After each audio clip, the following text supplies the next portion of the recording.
Assalamualaikum warahmatullahi wabarakatuh. Halo guys, kembali lagi bersama saya Bobby Herian. Nah, kali ini kita akan bahas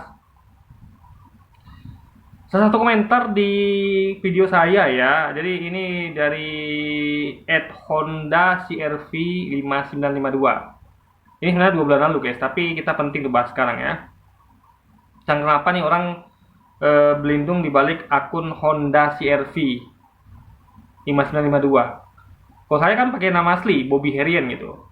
Ini orang-orang sini guys, saya memang orang-orang yang keoman gini memang nggak tanggung jawab. Dia tidak memakai nama asli, ini memakai nama samaran Honda CR-V. Jadi ini kan bisa bisa memperburuk citra Honda CR-V. Mobil ini nama mobil gitu kan. Nah, ini sayangkan sekali gitu kan. Jadi kesan saya pada Anda pertama ya, kalau Anda mau komentar di medsos, apalagi ini kan saya buat konten nih, kita kan nggak tahu nanti kayak saya ini saya buat kontennya. Akhirnya kan orang tahu, oh ternyata ada yang pakai nama Honda CR-V. Nah, itu kan jelek namanya ininya.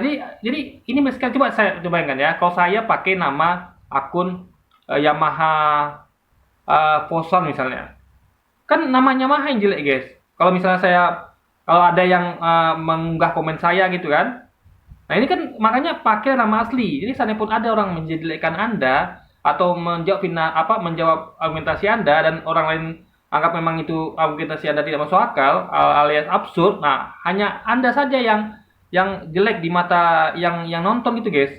Paham ya logikanya? Jadi nggak bawa-bawa nama entitas lain, apalagi ini Honda CR-V gitu. Ini sangat sangat ini nggak baik ditiru guys. Jadi gini, ini sebenarnya ada banyak ya. Dia ada banyak ininya pertanyaannya. Kita akan jawab dulu yang pertama, guys.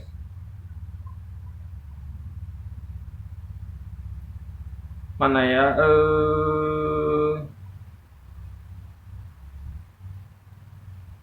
Bentar.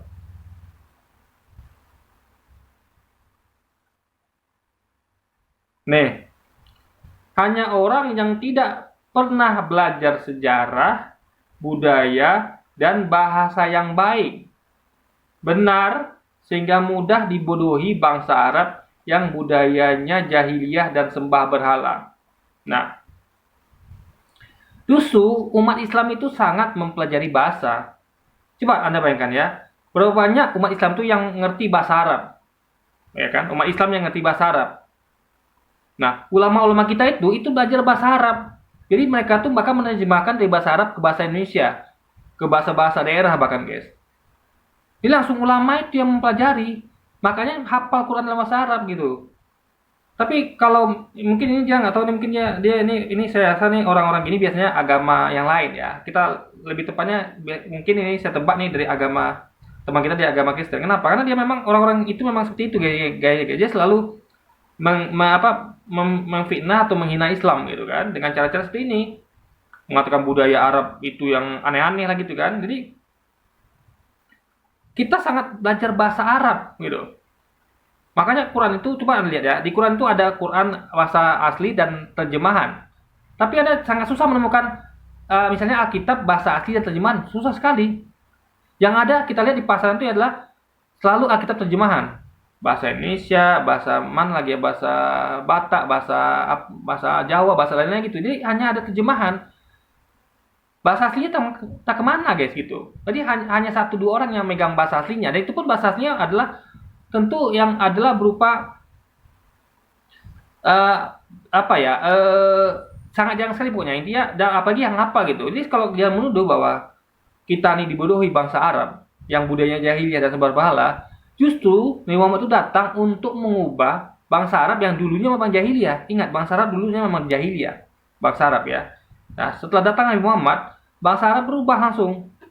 Dari dulu mereka suka membunuh anak perempuan karena mereka anggap itu aib, anak perempuan itu kan. Mereka suka tarik perut, suka maksiat. Nah, itu sudah datang dan perbudakan. Sejak datangnya Muhammad itu Nabi Muhammad ubah semuanya dari zaman jahiliyah ke zaman keemasan. Nah, itu yang perlu dipahami. Jadi justru Nabi Muhammad itu datang untuk menghilangkan kejahilian Arab itu, guys. Masa Arab yang jahiliyah itu berubah jadi masa yang terang benderang gitu kan. Dan tidak lagi menyembah berhala. Dulu Arab tuh memang menyembah berhala. Maksiat, jahiliyah, sembah berhala dulu sebelum datangnya Muhammad. Nabi Muhammad datang untuk berubah itu semua. Sama waktu datangnya para nabi-nabi sebelumnya. Kayak Nabi Ibrahim itu mengubah orang-orang yang dulu bangsa menyembah berhala menjadi menyembah Tuhan yang benar gitu. Jadi para nabi memang itu gitu. Ya kan? Bukan malah menyembah manusia gitu, guys, atau menyembah patung gitu kan. Uang palsu biasanya datang belakangan, bahkan sering klaim uang asli. Guys ya, uang gini. Kalau Anda bilang misalnya uang palsu dan uang asli, ingat. Uang palsu katanya uang palsu biasanya datang belakangan ya. Bahkan sering klaim uang asli. Jadi gini loh. Kita harus paham bahwa semuanya itu pada awalnya asli. Itu yang perlu dipahami. Jadi nggak ada yang palsu di awal-awal tuh nggak ada. Pasti asli. Nah, palsu datang belakangan, gitu kan? Betul. Palsu datang belakangan. Cuman masalahnya, palsu ini dari yang mana dulu, gitu. Yang palsu ini. Nah, palsu yang datang belakangan adalah palsu yang mengubah yang asli. Nah, Quran kita tahu dari dulu itu nggak pernah diubah-ubah. Nggak pernah diubah. Jadi kita tidak temukan Quran yang palsu, nggak pernah.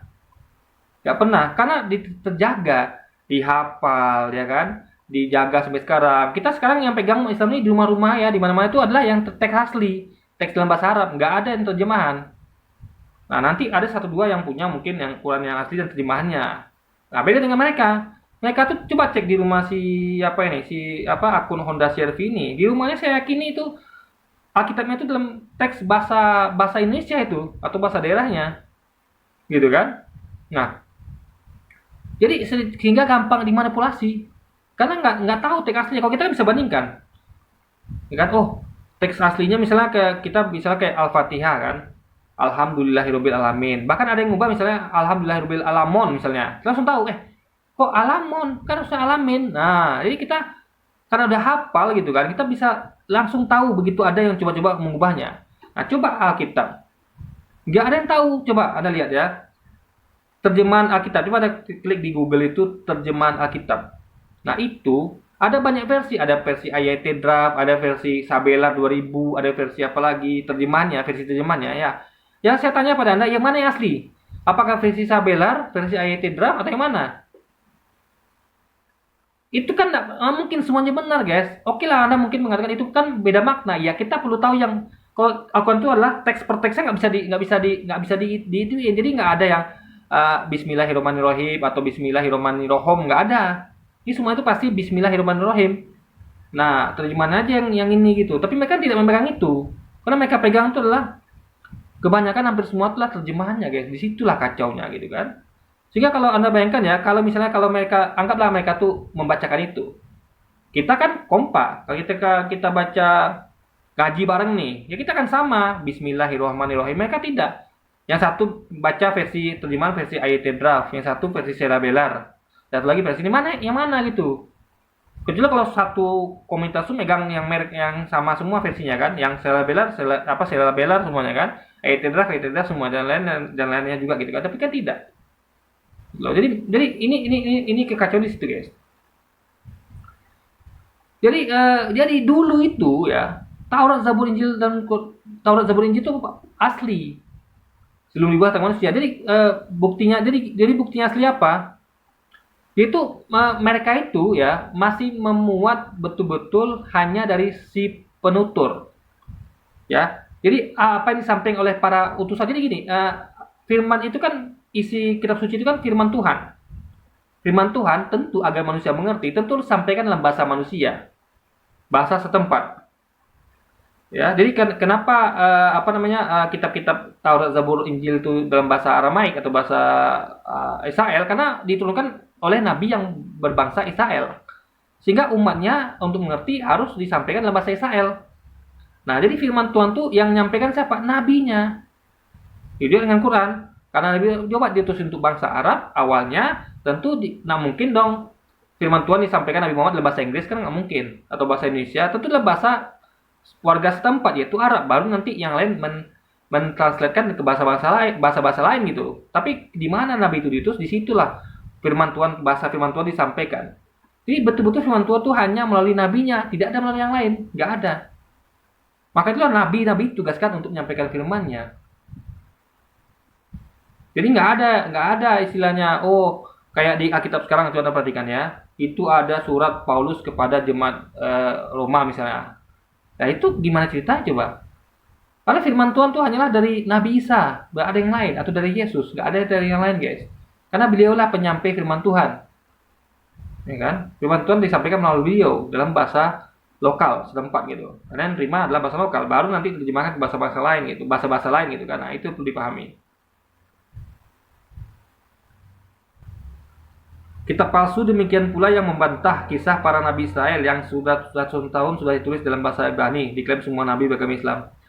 Jadi gini, dia nggak paham ya. Jadi saya terangkan agama Yahudi dan Nasrani itu bukan agama. Ya, itu umat.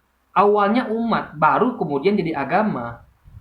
Setelah berjalan waktu berubah jadi agama. Dulu itu umat. Umat Nasrani dan umat Yahudi. Umat yang Yahudi, nabinya siapa? Nabinya Ibrahim, nabinya Musa, nabinya Daud. Umat Nasrani nabinya siapa? Nabinya Isa. Jadi mereka semua adalah umat. Jadi kenapa umat Nasrani? Karena Yesus atau Nabi Isa berasal dari Nazaret. Kota kelahirannya Nazaret. Makanya disebut Nasrani. Ikut nabi yang berasal dari Nazaret. Nah, ya umat Yahudi adalah pengikut nabi yang berasal dari bangsa Yahudi. Nah, itu poinnya. Jadi mereka semuanya mengajarkan bahwa Tuhan itu esa, monoteisme, gitu guys. Dan ini adalah satu rangkaian, karena nggak mungkin Tuhan itu menurunkan agama beda-beda, nggak mungkin. Nggak mungkin Tuhan menurunkan ada namanya agama Islam, agama Yahudi, agama Nasrani, nggak mungkin. Pastilah satu agama. Cuman agama yang satu itu tentu penerapannya beda-beda sering berjalan waktu. Karena manusia kan punya keterbatasan. Nggak mungkin dulu manusia tuh dikasih yang itu bertahap guys. Karena manusia tuh kan punya kemampuan dalam menyerap sesuatu. Makanya pertama diajarkan tentang tauhid, lalu pelan-pelan baru tentang hukum-hukumnya dan lain sebagainya. Makanya bertahap gitu. Nah, makanya disempurnakan melalui Nabi Muhammad. Makanya sebabnya kenapa ada banyak nabi diutus dari Nabi Adam. Nabi manusia pertama di muka bumi kan Nabi Adam. Hingga Nabi terakhir Nabi Muhammad itu kan ada rentang waktu, guys. Nah, dan Nabi itu nggak diutus sekaligus, nggak sekaligus diutus, tapi bertahap. Pada zaman awal mula manusia pertama Nabi Adam, lalu sambung ke Nabi yang berikutnya, terus sampai ke Nabi Muhammad. Nah, itu kan ada periode waktunya. Nah, kenapa diturunkan pakai periode, nggak langsung ujuk-ujuk langsung sekaligus? Karena untuk mengajarkan manusia itu secara bertahap. Sama kayak misalnya kalau saya dulu waktu kecil yang ngajar guru SD. Nanti ketika saya SMP yang ngajar guru SMP, ilmunya beda lagi. Nanti saya SMA yang ngajar guru SMA, ilmu beda. Nggak mungkin langsung SD saya langsung diajarkan semuanya langsung guru SD, SMP, SMA masuk, kan nggak mungkin. Karena manusia punya keterbatasan. Gitu guys. Bahkan orang yang dewasa sekalipun itu nggak langsung ujuk-ujuk langsung S1 langsung digabung S1, S2, S3 nggak ada guys. Pasti S1 dulu. Orang manusia dewasa ya, anak kuliahan itu pasti tamatkan dulu S1, baru bertahap S2, baru S3. Nggak ada langsung langsung digabung S1, S2, S3 langsung sekaligus itu nggak ada. Itu orang sudah cerdas loh. Orang kuliah itu kan orang-orang cerdas itu. Udah menerima basic pembelajaran dari TK, SD, SMP, SMA, S1. Bahkan S1 pun nggak langsung ke S3, ada S2 dulu gitu guys. Bahkan tamat pun dia semuanya itu S1, S2, S3, dia nggak langsung jadi bisa langsung pintar. Dalam artian dia harus praktek dulu bahkan. Karena teori kadang beda dengan prakteknya. Jadi manusia tuh adalah makhluk yang terbatas. Makanya bertahap disampaikan gitu guys. Apalagi masalah kepercayaan, keyakinan. Tentu akan lebih sulit untuk diyakini daripada sekedar ilmu pengetahuan ya. Karena kan tentu kalau kita ngomong agama tentu di dalamnya banyak hal-hal yang kadang-kadang yang masuk akal kayak mujizat. Oh, kan secara ilmu pengetahuan nggak bisa dijelaskan itu. Kenapa kok misalnya kayak tongkat Musa bisa belah lautan, ya kan misalnya, atau ada banjir besar zaman Nabi itu kan ilmu pengetahuan kadang belum mampu menjelaskan itu. Orang apalagi sekarang aja masih belum terlalu kajiannya, penjelasannya ilmiahnya belum terlalu sempurna kan, belum terlalu bagus. Apalagi dulu zaman itu. Makanya orang-orang dikasih bertahap, nggak mungkin langsung disuapin sekaligus guys. Kita aja sekarang yang di dunia informasi teknologi segala macam sekarang ini aja kita perlu bertahap menerima segala informasi kan. Apapun yang masuk ke kita tuh kita menerima bertahap, nggak mungkin sekaligus. Maka kita tuh belajar ini dulu, lalu ini lagi bertahap guys. informasi ini. Kalau coba ada bayangkan Anda menerima satu informasi dalam satu waktu. Sedangkan kita ngaji aja nih, ngaji atau ada sekolah di agama Kristen itu namanya sekolah liturgi ya, sekolah apa saya lupa namanya guys. Jadi itu belajarnya bertahap guys, nggak langsung sekaligus gitu, berapa tahun gitu kan. Nah, apalagi dulu yang tidak mengajar dengan teknologi guys, itu tentu lebih lama lagi. Makanya itu menjadi sebab kenapa ada Nabi Adam hingga Nabi Muhammad, atau karena potong hingga Nabi Isa lah kalau tidak percaya Nabi Muhammad. Nah, jadi karena butuh waktu yang panjang sekali untuk memberi pemahaman manusia tentang apa itu Tuhan dan apa saja yang Dia mau terhadap kita ciptanya ini kan. Kita harus ngapain aja, itu butuh waktu bertahap. Ya kan? Nah, itu poinnya guys. Jadi nggak mungkin Tuhan tuh menurunkan banyak agama, nggak mungkin. Pasti Dia menurunkan hanya satu agama. Cuman agama ini tentu bertahap disampaikan poin-poinnya. Misalnya kayak Pancasila di Indonesia ini kan, tentu bertahap. Nggak mungkin langsung anak SD diajarkan langsung 5 sila kan, nggak mungkin. Tentu dia mungkin belajar dulu Ketuhanan Mesa, ada pemanasan dulu gitu. Atau misalnya kayak buku lengkap, buku tentang misalnya kayak kalau Anda mau jadi apa ya, misalnya Anda mau jadi manajemen, atau Anda mau anggaplah ya apapun itu yang berhubungan dengan ilmu lah misalnya, Anda mau diajarkan ilmu tertentu, itu bertahap diajarkan, nggak mungkin langsung sekaligus gitu guys. Nah, makanya kadang-kadang jadi nanti kita lagi belajar itu masuk guru fisika, nanti habis keluar fisika guru biologi. Nggak mungkin kita langsung semuanya guru tuh di depan kita semua kan. Guru biologi ngomong, guru fisika ngomong, atau guru fisika langsung ngajar sampai sebulan nggak istirahat kan, nggak mungkin guys. Tentu bertahap. Itu ilmu rumit loh. Apalagi ilmu yang agama ini ilmu simple guys. Ilmu simple, nggak serumit ilmu kalau Anda belajar misalnya EMC kuadrat segala macam. Lebih simple ilmu agama kan. Hanya pakai logika tapi nggak rumit hitung-hitungannya gitu. Kayak memahami misalnya ada orang mengatakan bahwa setan itu kan terbuat dari api. Tapi kok dimasukkan ke api neraka? Kan nggak sakit karena api sama api. Nah, makanya ada tuh ulama yang menjelaskan dengan menampar pipi seseorang gitu kan. Jadi dia bertanya, sakit nggak sakit? Nah, pipimu terbuat dari kulit pipimu terbuat dari tanah. Karena manusia kan terbuat dari tanah. Tangan dia nih, kulit tangannya terbuat dari tanah. Tanah dikenakan tanah sakit nggak? Sakit. Nah, jadi itu poinnya guys. Jadi itu sebenarnya simple kan? Simple penjelasnya, tapi nggak ada tuh dijelaskan pakai rumus misalnya. Oh, setan kenapa nggak sakit? Oh, setan nggak sakit. Setan sakit masuk neraka ya, meskipun dia setan, tetap sakit masuk api neraka karena EMC kuadrat plus kuadrat pangkat 3 kan nggak ada begitu guys. Jadi ilmu agama tuh simple, tapi tetap butuh logika dan jadi intinya adalah ilmu yang rumit aja diajarkan bertahap, apalagi ilmu yang simple gitu kan, ibaratnya gitu guys. Jadi poinnya adalah bahkan ilmu simple pun kadang disampaikan juga bertahap gitu kan, karena ini yang penting manusia tuh mengerti dan ada kesinambungan guys. Jadi orang akan ngerti, oh ternyata sekolah itu jadi bayangkan ya, tiba-tiba ada orang murid itu diajarkan langsung tentang kuliah, dia langsung gagap nggak ngerti apa-apa karena basicnya nggak punya, maka dikasih lo basic namanya Nabi Adam, lalu bertambah lagi nabi berikutnya. Jadi setiap nabi itu mengajarkan sesuatu yang bertahap sampai semua akhirnya nanti kepada Nabi Muhammad. Jadi nggak mungkin Tuhan itu menurunkan banyak agama, nggak mungkin. Maka Nabi Isa dikatakan bahwa agama oleh Tuhan itu, oleh Allah itu hanyalah Islam. Nabinya boleh banyak, ya kan? Kitabnya boleh banyak. Karena kitab itu adalah ajaran Tuhan, apa yang Tuhan mau. Tentu bertahap dia kasih. Misalnya kayak anak SD, peraturannya adalah anak SD tidak boleh pulang sendiri. Nah, nanti SMP udah boleh pulang sendiri. Nah, SMA bahkan udah boleh pulang naik motor misalnya. Nggak lagi pulang sendiri jalan kaki tuh naik sepeda. Jadi bertahap guys, beda. Tiap-tiap nabi itu tentu kitabnya beda. Kenapa? Yang penting bukan beda dari secara apa, tapi garis besarnya sama. Garis besar sama, cuman ada beberapa yang berbeda dan itu masih wajar selama tidak menyangkut hal yang apa guys ya, yang fundamental. Ini kebetulan mati lampu, jadi mungkin pas kali video kita selesai guys. Jadi mungkin sekian dulu aja nih, hidup lagi lampunya. Jadi guys, ya mungkin sekian dulu aja video kita kali ini guys ya. Sampai jumpa lagi di video-video selanjutnya guys, dan wassalamualaikum warahmatullahi wabarakatuh guys.